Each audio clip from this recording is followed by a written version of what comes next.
To me, it just seems that it, and we were talking about this on break related to this. When he was in the White House, there was every single day, even if it was overkill, there was a coronavirus press conference.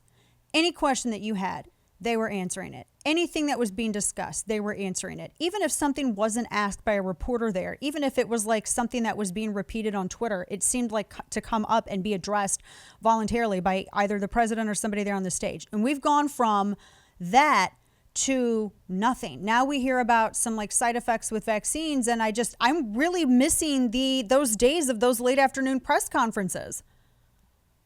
No transparency.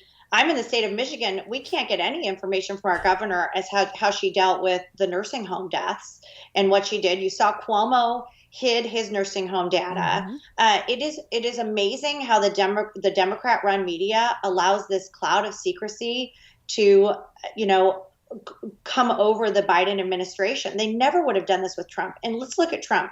When he stopped travel from China early on, they called him xenophobic. Mm-hmm. When he said we're going to have vaccines ready, Biden and Harris questioned whether these vaccines would be safe because they were being made under the Trump administration. No blowback from the media. Now we're hearing that maybe it did come from the lab. I mean, it is a malpractice what the media has done to the American people in their efforts to help the Democrat Party and Joe Biden by suppressing legitimate information and actually casting doubt on vaccines and things that the Trump administration was actually leading on that has us in this place right now when we're opening up, Yeah. where we are vaccinated. It is because of President Trump and Operation Warp Speed, not because of Joe Biden, who's so happy to plagiarize and take credit for it. I have Surprised noticed that he's that. plagiarizing. Yeah, By the way. yeah, surprised that he's doing it again. I have noticed that. He did. Yeah, did he take a line from he flubbed a line from one of Reagan's speeches? Yeah, not long ago. We're talking with Ronna McDaniel, GOP chairwoman. So you brought up, your state of Michigan, and I have to ask you because now Gretchen Whitmer, she said she's apologizing for a photo that showed her apparently violating social distancing orders at a restaurant. It was at an East Lansing bar, reports The Hill. And she said that everyone, that they were vaccinated, but she just hadn't thought twice when servers pushed tables together. The servers did it. She's only the governor and these are her rules, but it's the servers that pushed the table together to accommodate her large party. How can you judge the governor? It was the servers that did it, Ronna, not her. Oh, yeah. And she's following the science. And just so happens that the very next day, she lifted restrictions on the restaurants after she got caught disobeying her own rules. On top of the fact that she flew to Florida to see her dad when she's telling everybody in Michigan, you can't go to Florida for spring break. She lied and said, I haven't left the state since I went to Israel. It was done on a private plane. She hid everything.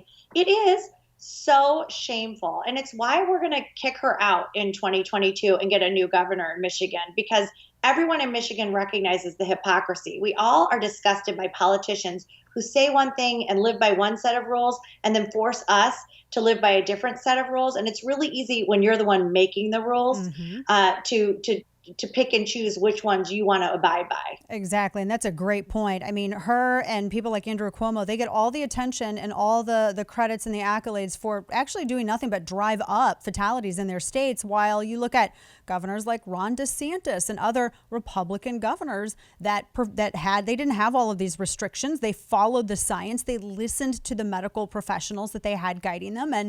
And they are in a better position, some with states that have more population than the Democrat governors in states like Michigan. So I just am wondering, where's the book deal for Ron DeSantis, the award? Didn't Andrew Cuomo get an Emmy or something like that? Where's DeSantis probably deserves an Emmy at this point.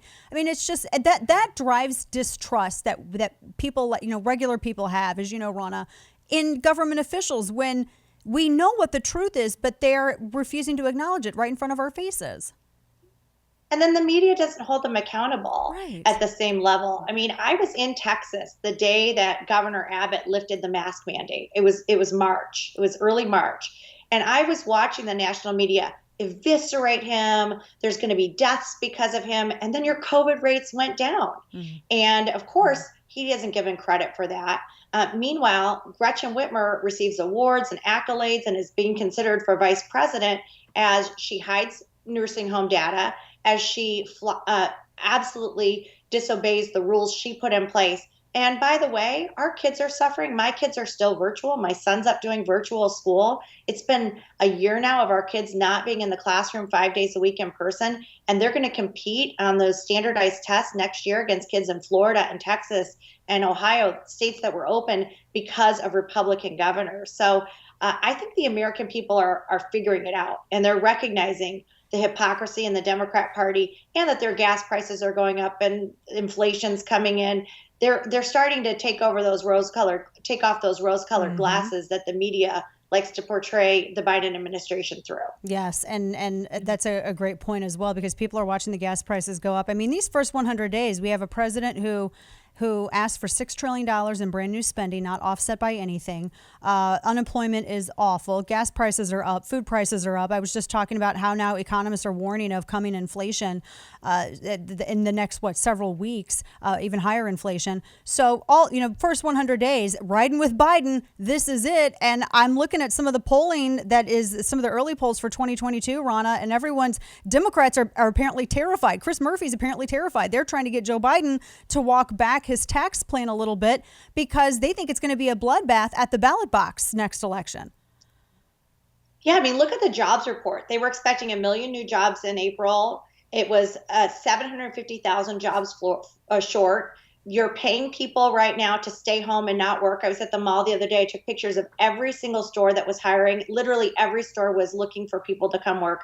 The Biden administration has failed. And of course, that's why Nancy Pelosi wants to start a January 6th commission, because she doesn't want to talk about the fact that Democrats in charge are failing the American people with a border crisis, with an energy crisis, with a jobs crisis, with inflation coming in, with gas prices going up. They don't want to talk about anything that they actually have control over. So let's go back and talk about the past, because they think that's the only way they win in 2022. Yeah, and it's not going to work. People, I don't even know why they're doing this commission, because they've had arrests, they've had investigations, they have congressional investigations, DOJ, FBI. I mean, it doesn't make any sense at all why they would have this.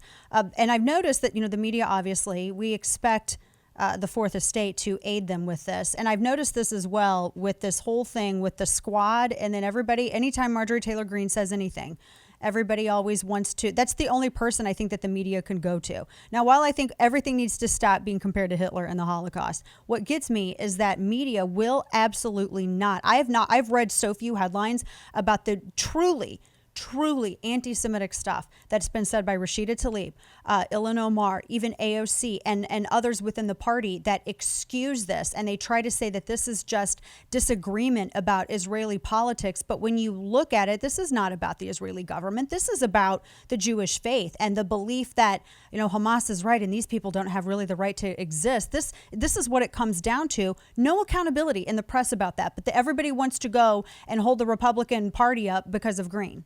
Your thoughts? Yeah, and of course, you're seeing horrific attacks on Jewish Americans at restaurants in New York and LA over the weekend. And who are they being attacked by? People who are sympathetic to Rashida Tlaib and the pro-Palestinian movement, and people who are saying Hamas has every right to wreak terror on Israel. Well, the Republican Party does not agree with that. And they want to distract from what their party is doing, what their party is saying, which is leading to anti-Semitic attacks here on U.S. soil. And it is coming from the Democrat Party, not the Republican Party. Yeah, it's sad to see that. And that used to at least be one area where the right and left could kind of come together on, but the left, I don't know, they just left Israel behind, and I don't quite understand this. Ronna McDaniel, always so good to talk with you, and appreciate your time. And we got a lot in store. I mean, there's a lot happening, a lot of stuff for Republicans to talk about and contrast working ideas and non-working ideas. Good to see you.